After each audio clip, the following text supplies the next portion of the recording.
میرا جی پر ناصر عباس نیر کی کتاب اس کو ایک شخص سمجھنا تو مناسب ہی نہیں۔ میرا جی کی تخلیقی شخصیت اور شاعری کو جس انداز میں پیش کرتی ہے، اس کی کوئی دوسری مثال نہیں ملتی۔ میرا جی پر لکھی جانے والی تنقید جن لوگوں کی نگاہ میں ہے، وہ ناصر عباس نیر کی اس کتاب کو پڑھ کر خود کو یہ کہنے پر مجبور پائیں گے کہ دیر ہی سے صحیح مگر میرا جی کو میرا جی کا نقاد مل گیا۔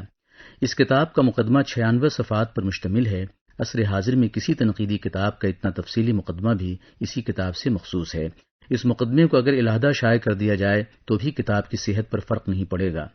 کتاب کا ہر باب دوسرے باب سے متعلق ہونے کے باوجود اپنی معنویت اور انفرادیت پر اصرار کرتا ہے۔ مثلا میرا جی کی جدیدیت، خلا کی جمالیات، ہر ایک کے پہلو میں خاک آلودہ آگہی ہے، اجنتا کے غار کا مابعد نو آبادیاتی تجزیہ، سمندر کا بلاوا ساختیاتی مطالعہ، میرا جی کی شعری تنقید اور نفسیاتی طریقہ کار، میرا جی کے تراجم۔ میرا جی کی نظم کا وہ اقتباس دیکھیے جس کے ایک مصرعے کو کتاب کا عنوان بنایا گیا ہے کہ رات کے یکس تخیل سے ملاقات ہو جس کا مقصود، کبھی دروازے سے آتا ہے کبھی کھڑکی سے، اور ہر بار نئے بھیس میں در آتا ہے، اس کو ایک شخص سمجھنا تو مناسب ہی نہیں۔ شاعری میں شخصیت کو دیکھنے یا شخصیت کی روشنی میں شاعری کو سمجھنے کی جو کوششیں سامنے آتی رہیں، ان سے بہت سی بدگمانیاں بھی راہ پاتی رہی ہیں۔ ناصر عباس نیر نے میرا جی کی شخصیت کو سمجھنے بلکہ شخصیت کی روح تک رسائی حاصل کرنے میں جس ذہانت، تحقیقی حساسیت اور آگہی کی دولت سے کام لیا ہے، اس سے شخصی مطالعے کی ایک نئی مثال بھی قائم ہوتی ہے۔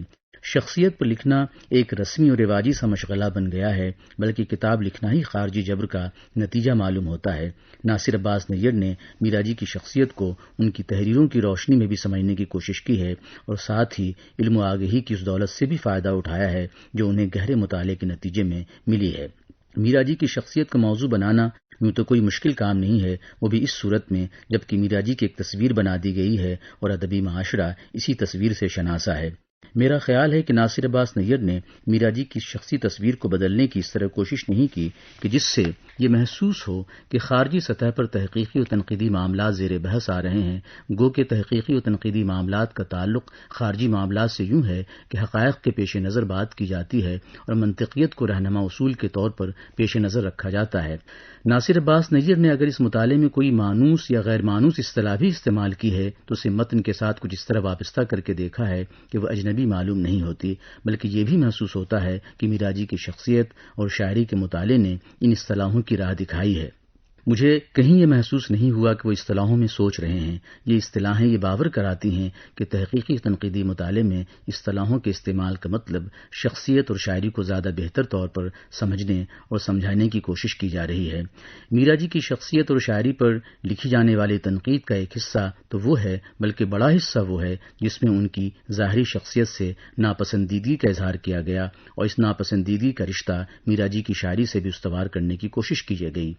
ثناء اللہ خان کا میرا جی بن جانا یہ ایک ایسا واقعہ ہے جو ہماری ادبی تاریخ میں پہلی بار اور شاید آخری بار رونما ہوا۔ یوں تو یہ عام سا واقعہ معلوم ہوتا ہے کہ نام تبدیل کر لیا جائے اور اس طرح کسی وجود کے تئیں محبت کا ثبوت پیش کیا جائے، مگر ثناء اللہ کا میرا جی بن جانا ایک ایسا واقعہ ہے جس کے پیچھے ایک بڑی تخلیقی شخصیت کا وجود روشن ہے جو ایکہری اور سادہ نہیں ہے، اور جس کے شخصی اور تخلیقی مضمرات تہذیبی زندگی میں بہت دور تک پھیلے ہوئے ہیں۔ ناصر عباس نیر نے میرا جی کی شخصیت کے ظاہری رنگ روپ سے گزر کر جس داخلی کائنات اور اس کائنات کی تعمیر و تشکیل کے محرکات تک جو رسائی حاصل کرنے کی کوشش کی ہے، وہ میرا جی تنقید کو ایک تازیانہ ہے۔ میرا جی کی شخصیت اور شاعری کو ہمدردانہ نظر سے دیکھنے والوں نے اپنی جذباتیت کے ذریعہ میرا جی کو نقصان پہنچانے کی کوشش کی۔ جن لوگوں نے میرا جی کی شخصی زندگی اور شاعری سے شدید نفرت کا اظہار کیا، اس کا جواب بھی میرا جی کے بہی خواہوں نے اس انداز سے دیا کہ جیسے وہ بدلہ لے رہے ہوں۔ ناصر عباس نیر نے ادبی معاشرے کی ذہنیت کو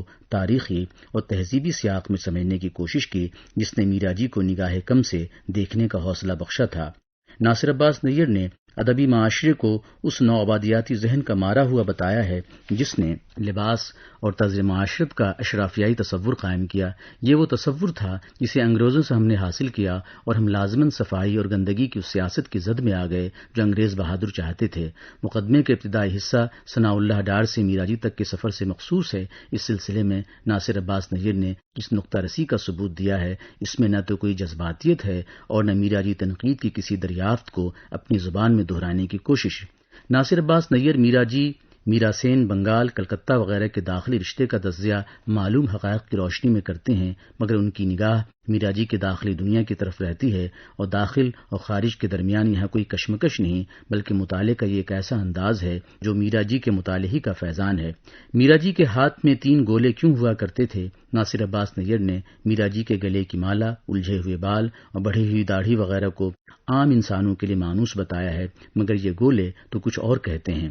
ان کا خیال ہے کہ ان گولوں کو پہلی مرتبہ منٹو نے سنجیدگی کے ساتھ دیکھا اور ان سے متعلق میرا جی سے دریافت کیا۔ اس سوال کے تعلق سے منٹو کا جواب ہمارے تخلیق کاروں کو غور و فکر کی دعوت دیتا ہے کہ عادتاً شعر کہنے سے اچھا ہے کہ خاموش رہا جائے۔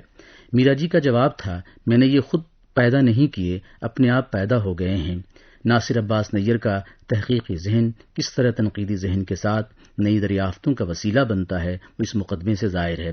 وہ میرا جی کی شخصیت کو واقعاتی سطح پر دیکھتے دیکھتے ایک ایسی دنیا کی طرف نکل جاتے ہیں جو واقعات سے تحریک پا کر وجود میں آئی ہے، مگر وہ اس کا محض عکس نہیں ہے۔ ناصر عباس نیر میرا جی کی زندگی کے اہم پڑاؤ کو بس ایک پڑاؤ ہی تصور کرتے ہیں، وہ اس سے وابستہ مختلف اشیاء اور حقائق کی جستجو میں میرا جی کی داخلی شخصیت کو پیش نظر رکھتے ہیں۔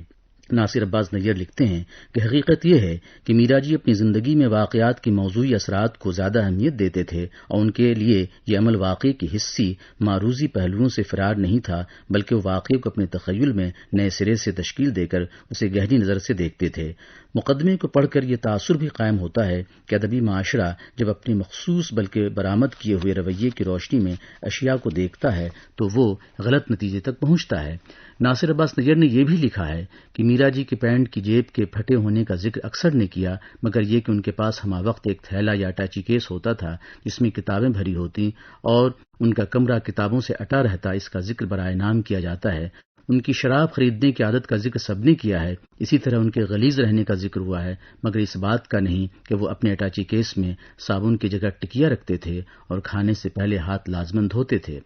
یہ وہی رویہ ہے جسے ہم انتخابی کہہ سکتے ہیں۔ انتخاب کے عمل میں یہ فکر بھی کام کر رہی ہوتی ہے کہ سنسنی پھیلانے والی باتیں کون سی ہیں۔ میرا جی کی شخصیت کو اس اخلاقی نقطہ نظر سے دیکھا گیا جسے انگریزوں نے پھیلانے کی کوشش کی تھی، لیکن میرا جی کی شخصیت اس نو آبادیاتی فکر کے خلاف ایک ثقافتی ایجنڈا بن جاتی ہے۔ یہ وہ دریافت ہے جسے میں مطالعہ میرا جی میں ناصر عباس نیر کی بڑی دریافت سمجھتا ہوں۔ اس ایک بات کو کہنے کے لیے ناصر عباس نیر نے سیاسی سماجی مسائل کو کسی تاریخ داں کی طرح پیش نہیں کیا، مگر یہ تاثر دینے کی ضرور کوشش کی ہے کہ کسی جدید شاعر کا مطالعہ خالص ادبی نقطہ نظر سے نہیں کیا جا سکتا۔ ناصر عباس نیر نے مقدمے میں میرا جی کی شاعری کو سمجھنے کے لیے میرا جی کے بیانات سے زیادہ سروکار نہیں رکھا ہے، میرا جی کی شخصیت کے تعلق سے ان کے بیانات کو اہمیت دی ہے۔ ظاہر ہے کہ عام زندگی کے معاملات میں کسی کے بیانات شعری و تخلیقی زبان کی مانند نہیں ہوتے۔ ناصر عباس نیر اگر بعض مقامات پر میرا جی کے بیانات کے ساتھ ان کی شاعری کے کسی پہلو کی نشاندہی کرتے ہیں